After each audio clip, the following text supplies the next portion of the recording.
Hey everybody, welcome to my channel. I figure I might as well just go ahead and start telling you a little bit about myself and figure out who I am.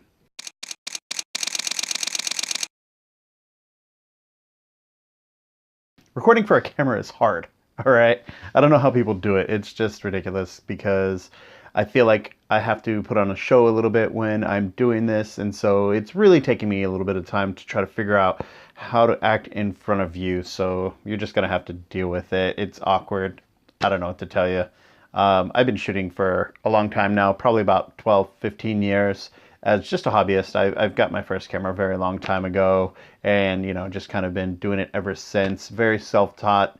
With the coming age of YouTube and Facebook and all these other different sites, I've really learned how to focus on what I want to shoot and where I want to go in my direction. I mainly do weddings and portraits, and that's pretty much it. I used to do everything. I wanted to try to put on as many hats as possible. Somebody wanted me to do landscape. I was a landscape photographer. Somebody wanted me to do some food photography. All right, I'm doing that too. But I realized that I was spreading myself really thin, and I didn't know what I wanted to really focus on. And I just figured, okay, I got to sit down, think about what I want to do. I was making a good amount of money from weddings, and I really love doing those. I love creating a story of two people who are madly in love and just building it all around their whole entire day. So that became my main focus, and that's pretty much what I do. I also do a lot of portrait work with couples as well as fine art portraiture that I'm moving into, and that's basically inside the studio with a lot of beautiful lighting, hair and makeup artists, all that. You can see some of my work in the links below. I'm going to attach my Facebooks, my Instagrams, as well as the website that I have, which is victorgphoto.com. So definitely take a look at those. What is my origin story? Everybody has their origin story, and it all seems to be the same thing. Oh, I was raised, everybody, always had a camera in my hands. I just loved looking at things from a different perspective and blah, blah, blah, blah, blah. And I'm no different. My dad was a hobbyist when we were growing up on the army bases. He was in the army, and so he would take photos everywhere he went and all the activities that we did because we saw so many different places. It was an easier way for him to be able to document our lives as well as to be able to show our families back home. So, I ended up breaking his camera on accident. Sorry, Dad. But yeah, and then he got a few different ones later on. When I was in high school, I had an infatuation with cameras and stuff like that, but all the photography classes in high school were already taken, so I took ceramics and I took stained glass and all these other weird art electives. And I didn't really get into photography a whole lot until I reached college, and I took a class in college, just one. And what was funny is that I had this idea that in the college class you would get a camera and you'd go and you do all these different assignments, of course, just like you did in high school. But what I didn't know is that they didn't supply you with the camera. You had to get your own camera. And so I almost had to drop that class because I didn't have money to buy an SLR camera to be able to do that. And I think back then they were cheap. They're like 150 bucks. But to me, 150 bucks is something that I didn't have readily available. And my dad, he was like, just use one of my old ones, which was awesome. So he gave me his camera, which became my first camera. And it was an old Minolta Maxxum, and I shot so much on that. It's an old film camera. You have to load, and through the class you actually learned how to do compositions. You learned what f-stop was, you learned what ISO was, you learned shutter speed and the golden triangle, you learned pretty much all those things. You also learned how to roll and develop your own film and how to process and enlarge and print, which, by the way, if you're going to shoot film, that's a great art. I love it. Very expensive. A few years later down the road, I ended up getting a Nikon D50 as a Christmas gift, and it was fantastic. That was my first entry-level DSLR camera, and I just would carry it around always with me. I had the kit lens, which is an 18 to 55. You'd walk around, take photos of grass, take photos of a tree, take photos of a building, take photos of your friends walking down the street or hanging out eating pizza. You became that guy with the camera. Always, you're essentially a local tourist trying to photograph everything. A lot of people ask what kind of camera you should get when you're first starting out, and to be honest, it doesn't matter. They're all really good. If you want to go mirrorless, get a Sony. If you want to have a Canon, get that. If you want Nikon, do that. You're going to stick with whatever brand somebody tells you to get, or whatever your first camera is, because investing in lenses and newer bodies and everything, it just takes up a lot of time and money. And so you're going to stick with your brand and you're going to become a fanboy of that. I personally am a fan of Nikon. Canon makes some great cameras. They're really good at video as well. Sony, I would love to go mirrorless, but to be honest, I think I'm going to wait for Nikon to go mirrorless if they stick around. I've heard some interesting things about Nikon, so hopefully they're doing good. What I like most about photography, without trying to sound too cliche-ish, is that you're creating a story. You are building a moment of a moment. I mean, because you're not just taking just one moment, you're taking part of a moment at, 1/50th of a second, or 1/200th of a second, or 1/4000th of a second. That's faster than you blink. And being able to capture that, you really got to learn how to create and provide that art to be able to tell an entire story of how that whole day is going, which is incredibly difficult to do and takes many years of practice. But that's what I love about it, is that challenge of, okay, I have one photo that I can take that will describe everything that is happening that entire day. And just being able to create, if you have an imagination, you can do it.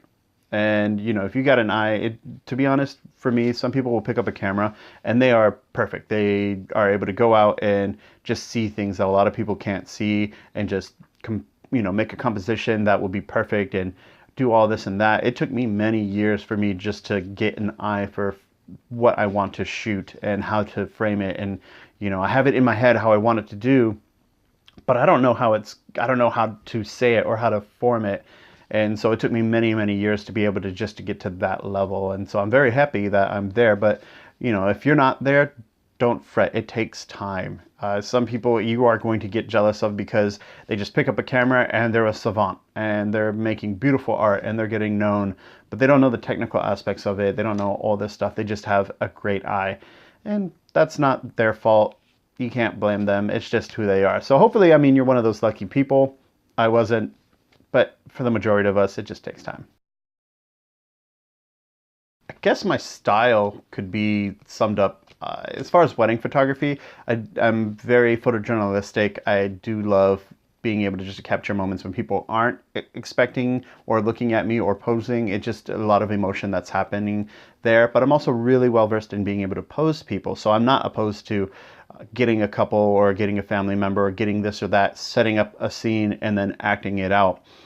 A lot of people think that might be a little fake, but that's essentially how you make beautiful photos. You arrange the scene. Same thing with movies. The style, as far as how I edit and everything, I'm up with the times. There's a lot of that light and airy look that's going around. There's a lot of that grungy film look that's very hipster and that a lot of people really like. And then there's also that really vivid off-camera, strobist work that I really like and that I'm getting into more and more. So I'm pretty versatile. I like doing them all. Unfortunately, this is not my only job. I would love it to be, but being a full-time photographer is actually very difficult. There's very few people who do it full-time without having a second job. And I do have a second job. I bartend here and there. The place that I work at is fantastic with my schedules, especially during the summer, because I shoot weddings almost every weekend, as well as I'm constantly booking new shoots, going out location scouting, things like that. So you got to be able to have a job that's able to let you do that. And some people, they are stuck because they are making money, they're making good money doing photography, but not enough for them to want to quit their job because it's a huge safety net. And hopefully one day I will be able to leave my safety net, which is terrifying. Of course, it's a safety net for a reason. But as I am getting much, much more busier, I'm actually thinking about just becoming a full-time photographer. You can find a lot of my wedding work at victorgphoto.com. On Instagram, you can find me either at Victor G Photography or Victor G Photo. That's Photo. And the difference between the two, the Victor G Photography is going to have all my weddings and portraits and work and things like that. And the Victor G Photo is going to have my modeling portfolio work. And you can also follow me on Facebook. I'll have the link. I guess my biggest goal would be to be able to be self-sufficient and not fall out of love in the business. This is a business. A lot of people don't understand with photography is that you're not successful because you're not running your business. And I actually had to learn that very hard. I've never run a business before. I don't know how to, get out and market like I've had to learn. I've had to learn how to hustle. That's kind of hustling you've got to do a lot of. As well, I had to learn how to work social media and network and things like that. And really, it's all just a learning curve for me. And I would assume it's just a learning curve for everybody. You just got to do it. If you want to be a successful business photographer, those are just steps that you're going to take. If you're not interested in any of that, that's fantastic. Just be a photographer. Go out to parties, take photos. You see something beautiful, take a photo of that. You want to even set up shoots and get models together and work on makeup and art and hair and all of that. I mean, if you got a great concept, that's perfect. You don't have that worry about having to make money. But if you want to be a successful business photographer, there's a lot of steps you got to learn. And I'm still in the process of doing all that.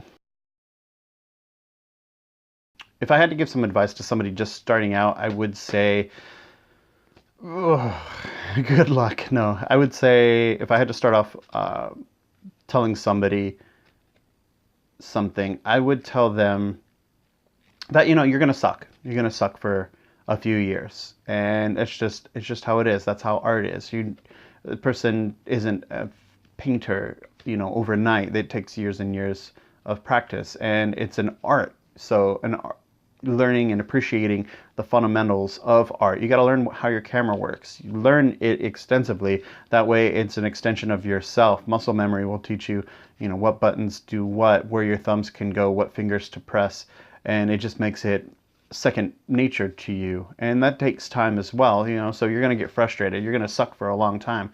You're going to get a camera, you're going to get a flash, and you're going to try it out, and it's going to look horrible, and you're going to be mad and wonder why.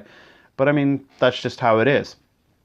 Also, utilize your educational tools that are around you. The internet is vast with information as far as what to do, what to use. YouTube is an incredible thing. I mean, like, I'm making a YouTube channel to teach photography, and there's thousands, literally thousands of other photographers doing the same thing. You can learn your art, but just, I would say, practice, practice, practice, and study. That's the best thing I can say. Yeah, we're all learning. Let me know what you think in the comments below. If you have any suggestions or any comments or any ideas for any videos that you would want me to do in the future, I'd be more than happy to. I'm trying to come up with content and trying to figure out what I want to do. So just leave me a comment below, like, comment, subscribe, all that. Make sure you follow me on Facebook and Instagram as well. And I will see you guys later.